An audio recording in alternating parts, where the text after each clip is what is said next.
Bon, la première chose, c'est déjà de vous remercier, enfin remercier tous les intervenants, mais dans le cadre de cette vision de la politique de la ville, remercier M. Faïdi. C'est vrai que, c'est aussi, on est loin d'être expert de ce domaine. On a tous une opinion. On a regardé ce qui se faisait dans d'autres pays, des pays qui n'avaient peut-être pas nos moyens justement, mais qui ont su conserver une vision de la ville, une vision de l'urbanisme, une vision des liens sociaux, qui l'ont ensuite transcrit en politique.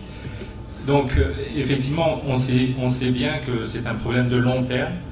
Avec les mesures de court terme qu'on a proposées, c'est vrai qu'on a essayé de penser à débloquer des verrous,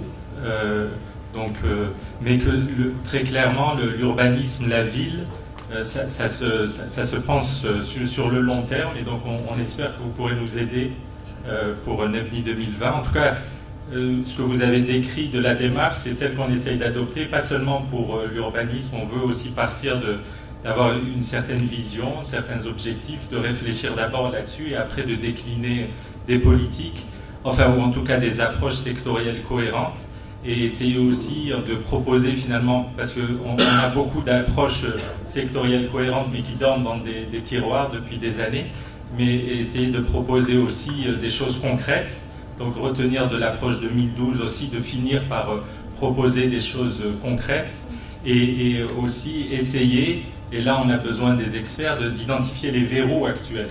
Des verrous en termes de mécanismes, en termes d'approche, en termes de mentalité et en termes de texte. C'est-à-dire, ce qu'on nous a dit, c'est qu'on ne peut pas non plus venir avec des expériences internationales, essayer de les plaquer en Algérie, sans essayer de véritablement trouver ce qui bloque, ce qui freine, ce qui empêche à ces exemples-là d'être mis en œuvre.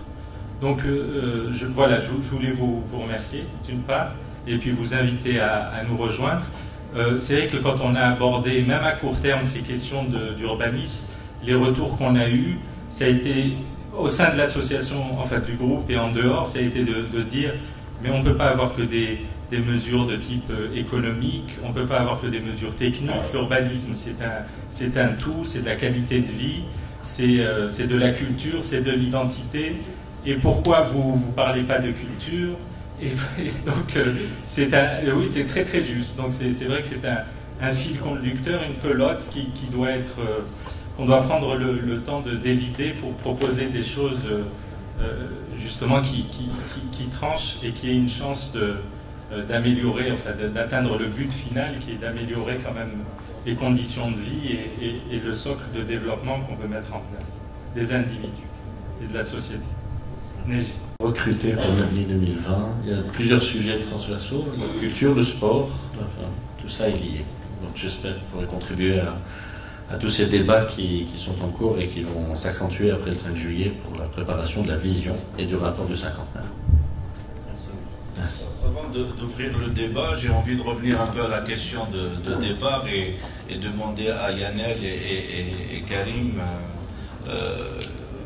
tout d'abord s'ils veulent nous raconter un peu comment qu'ils ont adhéré à cette initiative et un peu s'ils ont envie de dire un mot sur comment ils voient le rôle d'une action citoyenne de ce type, comment ils la verraient apporter un plus un peu aux différents grands chantiers. Et après, on ouvre le débat avec la salle. Yanel ? Alors, moi je fais partie des personnes qui vont adhérer à NEBNI dans une seconde phase. Les 20 personnes qui ont rejoint l'équipe de départ. Et une des raisons, non pas la seule, mais une des raisons importantes qui m'ont fait adhérer, était que l'initiative proposait des mesures concrètes à mettre en place en 2012. Et alors, beaucoup ont dit ou ont taxé ces mesures d'être insuffisantes ou ne pas aller à long terme. C'est pour ça qu'il y a d'ailleurs NEBNI 2020. Mais je pense que c'est très important, en tout cas pour les jeunes, parce qu'on a besoin d'avoir un changement positif quasi immédiat.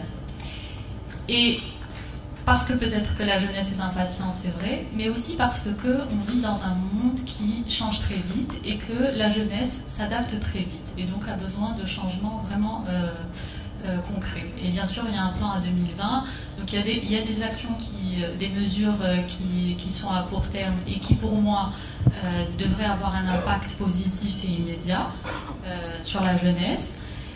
Et ce qui est important aussi pour moi, et qu'en fait j'ai compris lors du premier Zoom, c'est-à-dire que quand je suis venue, parce que bon, j'ai pris connaissance de l'initiative sur Internet, j'ai plus ou moins adhéré, j'étais bien sûr sceptique, qui est derrière, etc. Je suis arrivée avec ces questions-là. Et voilà, ensuite l'équipe s'est présentée, a présenté le projet. Et ce qui m'a plu, où j'ai pris conscience que c'était pas à eux de mettre en place tout ça ou de faire l'application, et finalement c'est notre histoire à tous, c'est notre affaire à tous. Et donc voilà, je pense qu'il faut qu'on se mobilise dans ce sens-là, parce que il nous appartient à nous, si on veut un futur meilleur, d'y contribuer ou en tout cas de travailler pour. Voilà, globalement. Occupé de savoir qui j'étais, qu'est-ce que je faisais, qu'est-ce que je pouvais apporter. C'est au fur et à mesure du débat qu'on a, comment on appelle ça, que j'ai trouvé ma place au sein du groupe. Donc à ce moment-là, par rapport à cela, donc j'invite beaucoup de gens à intervenir.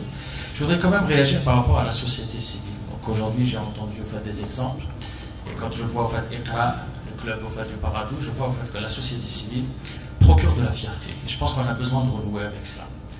On a besoin de fierté dans une Algérie qui, pendant quelques années, a perdu tous les atouts qui faisaient qu'on était fiers d'Algériens, fiers de vivre ici. Et la société civile, donc, quand je vois particulièrement l'exemple d'Ekra, a un rôle à côté des administrations de l'État. L'État ne peut pas tout faire. Et nous, dans l'initiative Nabli, on se veut être une force de proposition, proposer des idées pour dire, bon ben voilà, nous avons un certain savoir-faire, c'est nous qui vivons l'Algérie de tous les jours, c'est nous qui allons faire des courses, c'est nous qui travaillons, qui avons certaines expertises. Comme ça, c'est peut-être mieux. C'est pas grave, c'est plus simple. Donc nous avions un avis à donner, un avis d'expert qui répondait à un besoin immédiat, parce que nous devons faire face et répondre à des urgences. Donc la société civile a un rôle, parce que à côté de l'État, elle ne peut pas tout faire, parce qu'elle a des moyens limités, un champ d'action qui est limité, et surtout elle est incompétente lorsqu'il s'agit de coordination. Donc à partir d'un certain moment, on a besoin de composer avec d'autres. Et aujourd'hui, c'est ce qu'on est en train de voir. Il répond à un secteur bien donné. Les éboueurs de la mer également, c'est aussi la société civile. Le Paradou, c'est pour la question du sport. Après, il y aura l'urbanisme, il y aura l'éducation et certains métiers de technicien. Très globalement, l'administration a une fonction, a une responsabilité de tutelle, mais très souvent, elle n'est pas consciente de son rôle pour la société. Et nous, dans ce débat d'idées, on apporte quelques éclairages en disant on peut apporter certaines idées pour voir quel est le rôle que nous avons, quels sont les besoins dans un ensemble de mesures, quels sont les besoins qui peuvent répondre à besoins immédiats avant 2012. Simplement, il y a des rôles. Aujourd'hui, moi, mon rôle dans cette initiative globale, forcément, je suis citoyen. Il y a un apport, d'accord ? Spécialiste des technologies, mon apport il pourrait être également multisectoriel, donc je pourrais aider également sur cette partie de coordination intersectorielle. Quand on va parler de santé par exemple, il y a une problématique, dommage que le professeur Cholet n'était pas là parce que il y avait une question qui lui était destinée. Quand on va parler par exemple des scanners, nous avons les moyens, l'État investit dans des moyens, 500 scanners à l'échelle nationale, mais il n'y en a que 150 de fonctionnels, d'opérationnels. Ce n'est pas un problème de moyens, c'est un problème de praticiens, il y a un manque de praticiens. Il y en a à peu près 150. Alors la technologie pourrait faire en sorte que il y a certains scanners qui peuvent être opérationnels dans certains endroits. On remonte l'information vers ces praticiens-là. Et donc apporter un besoin concret, qui peut être mis en place très très vite, à court terme. Donc c'est là où la société civile a son rôle, à côté de l'État, en utilisant ses moyens. Et d'autres, avec des initiatives, peuvent apporter une solution. Donc c'est ce débat d'idées, ce débat d'expression, cet espace d'expression qui fait en sorte que il y a des solutions très pratiques à mettre en place. Et Nabli est vraiment là pour ça. Donc j'invite tout le monde à adhérer en apportant des idées. Voilà.